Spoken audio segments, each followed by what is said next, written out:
Hey guys, it's Roderick. I'm here with Fall of the House of X number 3.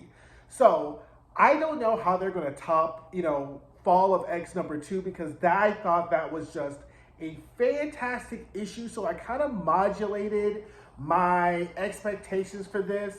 And I'm glad I did, right? Because the last issue we had, Polaris, Lorna coming in with a huge nowhere skull, wrecking shit. So it really, nothing could get better than that, right? So I kind of modulated my expectations for this issue, even though the cover kind of told us one thing. And that's like an old Marvel 90s trick, right? Where comic books kind of like give you a cover that kind of tells you one thing that actually isn't. And we kind of get to we'll get to the end about whether or not they should have gone with the cover as opposed to what they really did, right? But overall, I thought it was an okay issue. Again, as we're getting to these, we only have 4 issues, these Fall of X, Fall of the House of X, Rise of the Powers of X. And so every issue needs to kind of boom, boom, boom, boom, boom, stick its landing. I think this issue stuck its landing. I mean, I wouldn't give it a 10. I'd give it like a 9.8, right? As far as getting it done, there are a couple of things I kind of was like, I don't really know about that. But overall, I mean, this issue I thought was solid, right?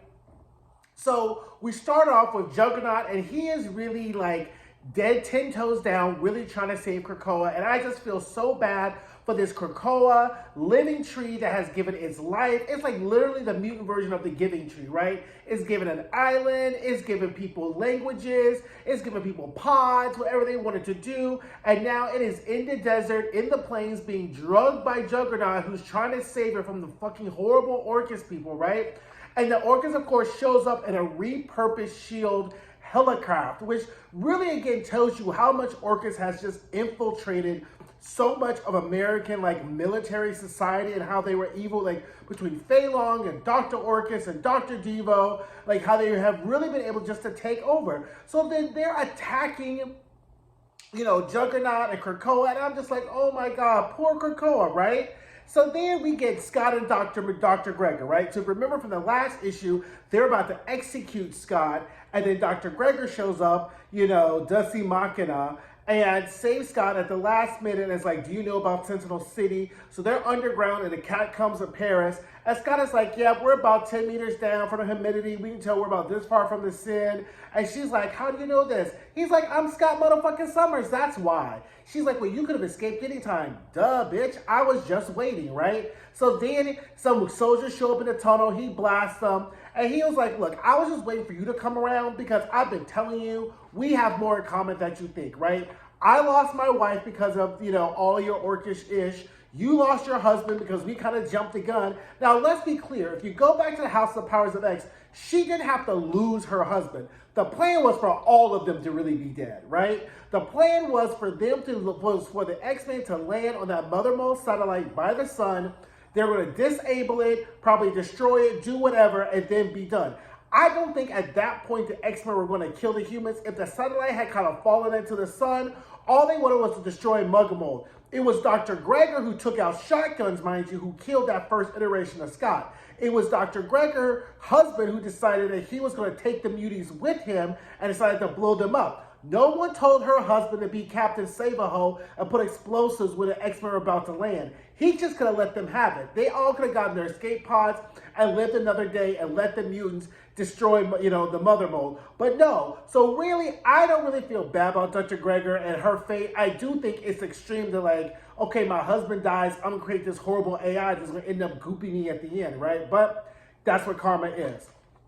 So she's like, well, who's really controlling Orcus? So then Magic shows up, and she's like, I have your new visor. He's like, okay, we got this whole, Sentinel City thread I need to deal like.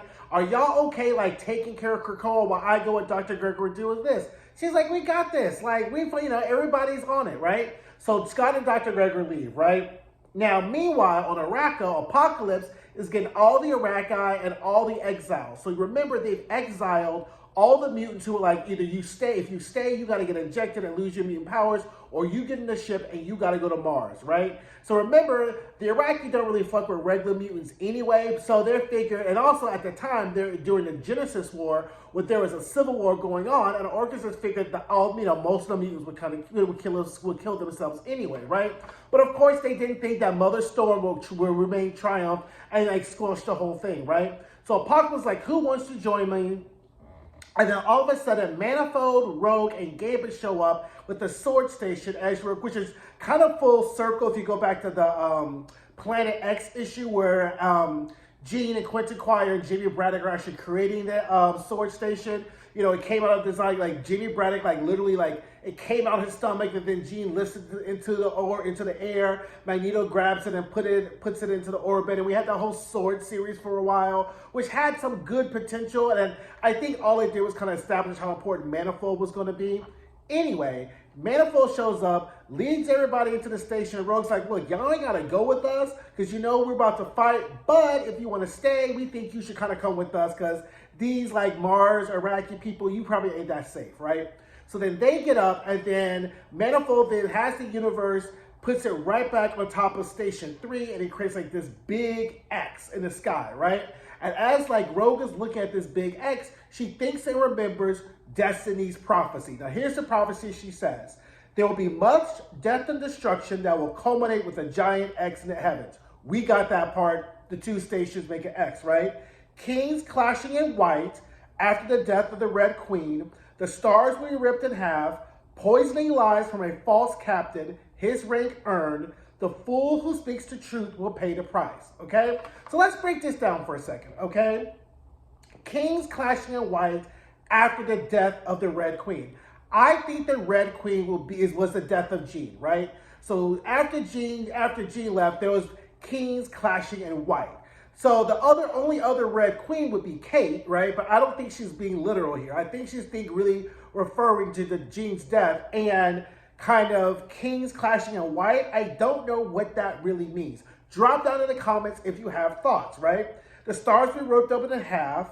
Okay, I guess that's going to come when Mother decides to come back and save the world, right? And then poisoning lies from a false captain, his rank earned. Okay, who are the Krakoa captains, right? We got Gorgon, we got Magic, we got Scott Summers, and you got Bishop, right? So it was from a fall, his rank earned. So you take Magic out, so you either got Scott, you got Gorgon, and you got Bishop, right? So we're gonna figure out who this false captain is, and the fool who speaks the truth will pay the price. I think that's Doug Ramsey, right? So I think that's Doug, who's still, mind you, in Krakoa, in hibernation because of sinister shenanigans, okay? But we will revisit this prophecy at the end of this whole Fall of X to see who they meant and see whether or not our theories matched up. So really drop down in the comments and let me know who y'all think it is, okay? So anyway, the X Station appears above Juggernaut and Krakoa. Emma and Kate are in the Thunderbird, and Tony Stark sends a transmission that comes from Firestar. It's like, if you're seeing this, I'm now dead, whatever. So they're like, oh no, we need to go find her, leave everybody else, okay? So then they find out the doctor, she's saying like, if you're seeing this, Dr. Stais has figured out I'm the double agent, right? So then Emma and Kate head there ASAP. They find Dr. Stasis, who pretty much his plan was to disappear because they don't know where assuming Sinister's still underground, Stasis thought that he could just hide out until everything was clear. Because again, Stasis's whole goal by programming by Nathaniel Essex is to rise to Dominion status, right? So he's still thinking he can rise to Dominion status if he just lays it low. But that doesn't happen because Kate finds him, she like punches him, whatever, puts her hand through his head, does all this stuff. And then Emma shows up and he's like, if you do anything to me, you will find out what Firestar is. I have the best side blockers made to man. And then Kate's holding it there. So then Emma reads his mind, finds out where Firestar is. And now this is where things kind of like jump the gun a little bit, right? Because he's like, Sync, I know where Firestar is. And then Sync just happens to be close enough from Firestar is to snatch her powers, finds Firestar in a coffin, okay, but with like an oxygen mask. So I'm like, So you're telling me this is what the best death trap that Dr. Stasis came up with? Like, it wasn't even kind of like Spider-Man and his amazing friends. Like, remember when Firestar was like the 7 little superheroes? That's like one of my favorite like Spider-Man and his amazing friends episodes, the 7 little superheroes. Like, kind of after that Agatha Christie book, which had like the very racist original name. But it was very much that with like the 7 superheroes, and like Firestar and Iceman were in like a chamber next to each other, and like hers was hot, and then no, hers was cold and he was hot, and they're like trying to find each other. I was like, you could have figured out like a better kind of death trap than like a coffin with an oxygen mask. I'm just gonna, you know what, I don't, you know how I feel about talking about artist choices, but I think that was kind of lazy, right? So anyway, they find Firestar. Emma decides that she's going to make Dr. Stasis imagine all the horrible, gruesome ways in which he could die. He goes like into cardiac arrest. And Kate's like, you know this is a Sinister, right? So we're going to have to make sure he's dead, or he's going to like Dracula his ass right back up again. Emma's like, she's like, I know how to kill people. Don't you second guess me. Well, before Kate can get the next word out, here comes Firestar in a blaze of glory, shows up and just incinerates Stasis. And I kind of was like, is that the death we really kind of wanted Stasis to have? Like, the cover kind of made it look like it was going to be Wolverine who was like tracking Stasis down. But I was like, is this really the death that we really wanted Stasis to have? After all the ish that Stasis did, is this really how we wanted Stasis to die? I give that death like a C, right? I was like, okay, right? But anyway, Stasis is ashes now. Doesn't really matter. And Firestar is like very cathartic. Like, she is crying. Like, she has really been put through a lot being this double agent, which goes kudos to, once again, Mother Jean Grey for coming up with the best plan ever. Like, once again, this is why I stand for Jean Grey. With her last dying breath, she comes up with a plan to make Firestar the double agent, which ends up ultimately saving Krakoa and giving Krakoa like the fighting chance they need at the end, right? It was like, it's okay, girl. It's okay. Just let it out. You did, you did proud. You did us well. Let's go, because we got tragedies out like every part of the globe and then some, right? Which takes us now to the moon, right? So now, Scott and Dr. Gregor are in the old Summers moon home, which just kind of broke my heart. Like, remember when, like, the house, like when the House of Powers of X first started, Summers had that house, that bloom, and it was Scott and Vulcan and Wolverine and Jean and Cable was there. It was like kind of like a nice little family home. Child, they done went in through their house and ransacked it and repurposed it for what? Nimrod's charging station, because he's in there charging, and then he's like, oh, you know what? It's really hard to surprise me, Dr. Gregor, but you done did that because I was not expecting you to show up here. And she's like, what is going on? Who's running, Orcus? What's Sentinel City? And he's like, you know what? I wasn't going to do this for a while, but let me do this now. And snaps her. And Scott's like, look, this is not your husband, but Nimrod ends up killing Dr. Gregor. And I was like, that was a good death. That's an A+ death. Because she kept this entire time, Dr. Gregor really was treating Nimrod like that was really her husband, and that's not your husband. And for the machine that you created to replace your husband out of your grief from losing your husband being the thing that kills you, mwah, chef's kiss. That's what Dr. Gregor gets. Don't cry for me, Argentina, her. I don't really care. She had it coming, like the musical Chicago said. But Scott then just loses it. And I was like, why is Scott so emotionally attached to Dr. Gregor, right? Is it really just like, you lost your husband, I lost my wife? Now, because I don't really think Scott believes Jean's dead. I really don't think, between the visions and knowing this woman for all the years, that she always comes back to life. Like, does Scott really think that she's dead? I don't think so. I think that, I don't know. That's another part of the story that made me kind of suspend my disbelief a little bit too much, right?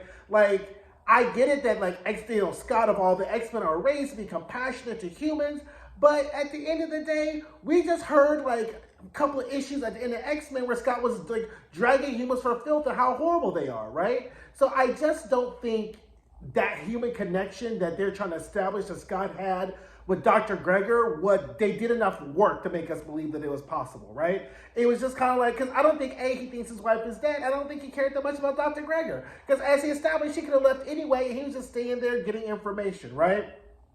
So anyway, Nimrod reveals that the whole plan initially was to use Orcus as a mechanism for mutants and humans to go and kill each other for the AI to rise, right? So I was like, well, okay, cute, right? But then how does that play into the Dominion, right? Like because doesn't the Dominion require humans to be there for the phalanx to come? Like, I just don't understand how how that really ties into everything, right? Like, is the AI plan different than the Dominion plan? Is like, how, like, I guess, I don't know. I just don't understand how that really works. If you all understand it, please explain it to me. As I get to the other issues, maybe it will become clearer. But this is the part where I'm just kind of like, okay. But anyway, Sentinel City is some mechanism that's gonna kill all the humans, mutants on the Earth, and that's their big grand plan, right? So that is Fall of the House of X #2. Let me know what you guys think. Don't forget to comment, and I will see you guys soon. Bye. Hey guys, thanks for watching my videos. Don't forget to like, comment, subscribe, and share. And don't forget to check out some of my other videos.